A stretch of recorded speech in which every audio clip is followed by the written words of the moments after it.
बिस्मिल्लाहिर्रहमानिर्रहीम। Welcome to my YouTube channel Aamir info TV. नाज़रीन गरामी, खिलाफत उस्मानिया बहाल होने का वक्त जैसे जैसे करीब आ रहा है, वैसे वैसे तुर्क कौम अपने अज़ाइम दुनिया पर वाज़े कर रही है। तुर्क सदर रजब तैयब अर्दोगान क्या अगले चंद सालों में मक्का और मदीना क्या तुर्क सदर मायदा लवाज़िन खत्म होते ही सऊदी अरब पर चढ़ाई कर देंगे? आज हम आपको बताएंगे कि तुर्क कौम मुस्तकबिल करीब में क्या करने जा रही है और तैयब अर्दोगान का विजन 2023 क्या है।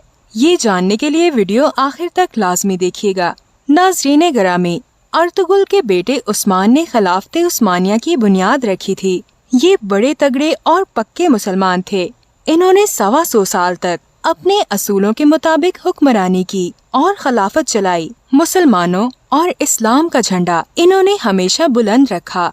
जंगे लड़कर बहुत से इलाके फतह किए और इस्लाम को बेशुमार इलाकों तक फैलाया। लेकिन इसके बाद फिर सल्तनत उस्मानिया पर ऐसा ज़वाल आया कि तुर्क कौम को फिर मुआहदा लवाज़िन में जगड़ दिया गया और अब 100 साल के बाद ये मुआहदा खत्म होने जा रहा है। जब खिलाफत उस्मानिया का खात्मा हुआ तो बरतानिया ने अपने इत्तेहादियों के साथ मिलकर तुर्की को मजबूर किया कि वो अपनी हदों के अंदर ही बंद हो जाए और कुछ शराइत रखी गयी जिनको आज भी फ्रांसीसी पार्लियामेंट में महफूज रखा गया है। मुआहदा जिन शराइत पर हुआ वो ये है: खिलाफत उस्मानिया खत्म कर दी जाएगी। खिलाफत उस्मानिया जब खत्म हुई तो इसके जानशीनों को कत्ल कर दिया गया, इनको जला वतन किया गया और इनके असासे जब्त कर लिए गए। ये असासे जब जब्त किए गए तो 3 बर्रे आज़मों के अंदर बेशुमार मालो दौलत थी। बहुत सारी जायदादें थी जो बरतानिया और इसके इत्तेहादियों के पास चली गयी।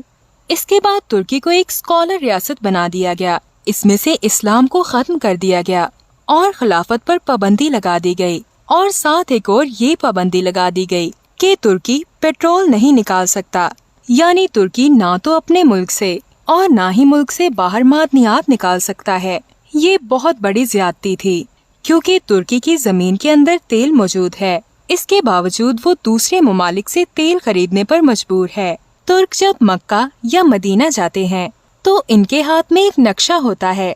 इस नक्शे को देखकर इन्हें पता चलता है कि कौन से सहाबा का घर कहाँ है। पिछले 100 साल से तुर्क खाना काबा में अल्लाह ताला से रो रो कर ये दुआ करते हैं कि ए अल्लाह, हमसे नाराजगी खत्म कर दे, जो मेजबानी का शर्फ हमें दिया था वो वापस दे दे।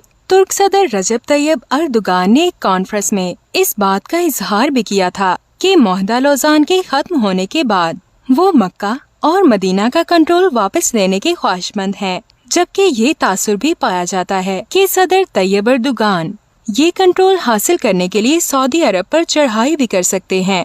चंद माहिरीन कहते हैं कि ऐसी कोई दस्तावेज तुर्की, बरतानिया, फ्रांस या किसी मुल्क में मौजूद नहीं, क्योंकि ऐसी किसी दस्तावेज का सिरे से वजूद ही नहीं है। इसमें से चंद माहिरीन ऐसे भी हैं जिनका ख्याल है कि 2023 में मुआहदा लौज़ान खत्म होते ही तुर्की अपनी जमहूरी हैसियत खत्म करके खिलाफत उस्मानिया बहाल कर देगा। इसकी दलील कुछ यूँ भी दी जाती है कि तुर्की ने खुद ही इस मुआहदे पर दस्तखत करते वक्त खिलाफत उस्मानिया की हदूद में शामिल शाम, इराक, लुबनान और सऊदी अरब को अलग अलग आज़ाद रियासतों के तौर पर तस्लीम कर लिया था और ये तमाम ममालिक अब अक़वाम मुत्तहिदा के रुकन भी हैं। तो वो भला कैसे अब इन ममालिक को अपनी खिलाफत में शामिल कर सकता है? दूसरी अहम बात, तुर्की अब एक जमहूरी मुल्क है और अब इसके तमाम अदारों का नज़्मो नस्क जमहूरी तरीकों से ही चलाया जा सकता है। नाज़रीन गरामी, खिलाफत उस्मानिया जिसने 10 अगस्त 1920 में मुआहदा सेवर की कड़ी शराइत को कबूल करते हुए अपनी सरजमीन के बड़े हिस्से जिसमें सऊदिया, शाम, इराक, लीबिया, ट्यूनिस और अलजायर को 3 बड़े मगरबी ममालिक बरतानिया, इटली और फ्रांस के हवाले कर दिया था, जिस पर अवाम ने न सिर्फ इस मुआहदे को मुस्तरद किया बल्कि सुल्तान के खिलाफ बगावत करते हुए गाजी मुस्तफा कमाल पाशा की क़यादत में अवामी फौज की तश्कील की और मुल्क में जंग निजात का आगाज कर दिया। मुल्क की आज़ादी के जज्बे के साथ लड़ी जाने वाली ये जंग निजात के दौरान इत्तेहादी ममालिक को कई महाजों जिनमें मौरिका चनाब भी शामिल है, इसमें शदीद ज़हमत उठाना पड़ी। इन फतोहात की बदौलत ही इत्तेहादी ममालिक अतातुर्क मुस्तफा कमाल के साथ मुज़ाकरात करने पर राजी हुई।